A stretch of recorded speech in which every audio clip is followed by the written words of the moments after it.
You might say, well, Brother Prince, I don't have many gifts. I'm not a preacher. I'm not an evangelist. You're in great danger. Do you know that? You take the parable of the talents. There were 3 kinds of people. The man who received 5 talents worked with them and made 5 more. He doubled. The man who received 2 talents worked with them and doubled. Their increase was 100%. But the person who received 1 talent didn't think it was worth bothering with. So he just hid it in the earth. And when the master came back to check, and he said, here's your talent, I was afraid of you, I hid it in the earth. You remember what the master said? You wicked and lazy servant. Do you realize that laziness is wickedness? And then he said, if you couldn't do anything with it yourself, you ought to have taken it to the bankers and deposited it and got interest on it. And then you'd have been able to give me my interest. And you know what he said? Cast the unprofitable servant into outer darkness. There will be weeping and gnashing of teeth. You see, it's the 1 talent person that's in the greatest danger. Because the attitude is, well, I don't have much. What can God expect of me? Well, let me suggest to you, if you don't have enough to run your own operation, put it in the bank. Invest in another ministry that is doing the job. See? Everybody can do something. You say, Brother Prince, what should I invest in?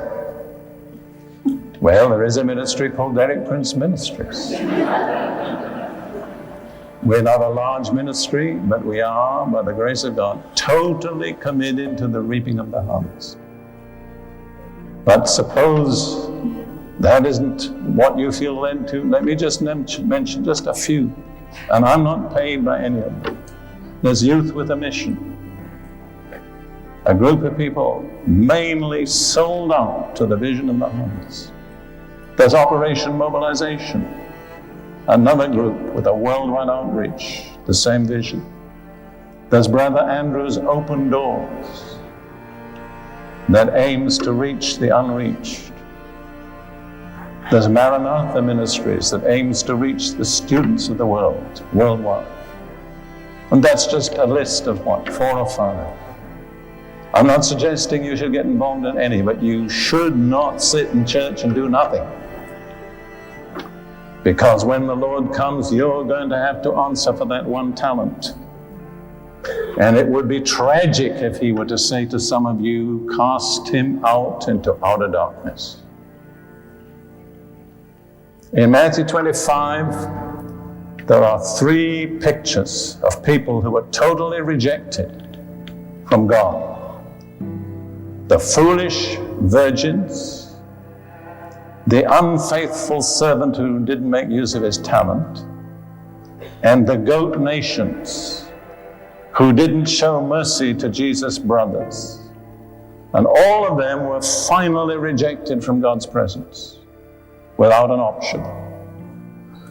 And you ask me, well, what was there in common? What did they all do that caused them to be rejected?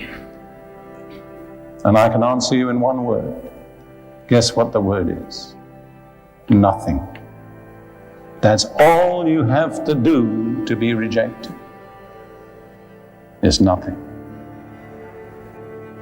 Now, I didn't intend to speak like this, but I sense, if I know the Holy Spirit, and I'm not laying claim to inerrancy, but if I sense the Holy Spirit, He's very much in earnest here tonight.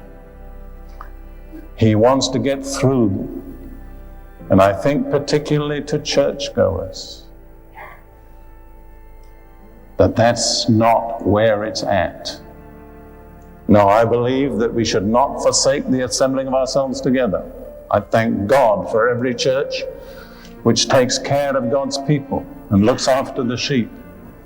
But when you've gone to church on Sunday and sang the hymns and followed the prayers, you haven't discharged your duty.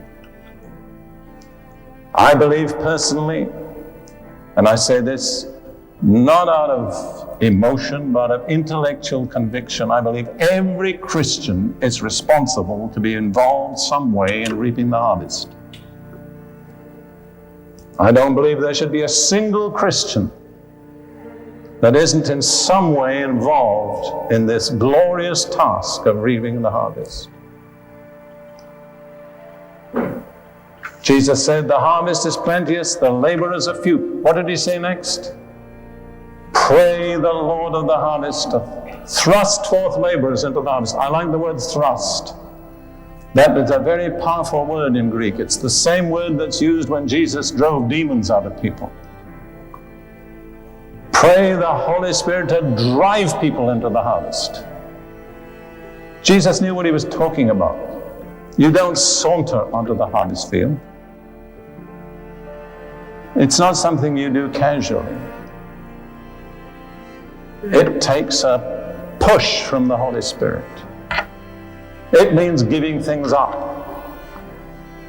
You know, two idols of the modern church, security and comfort. They're idols that are worshipped every Sunday morning.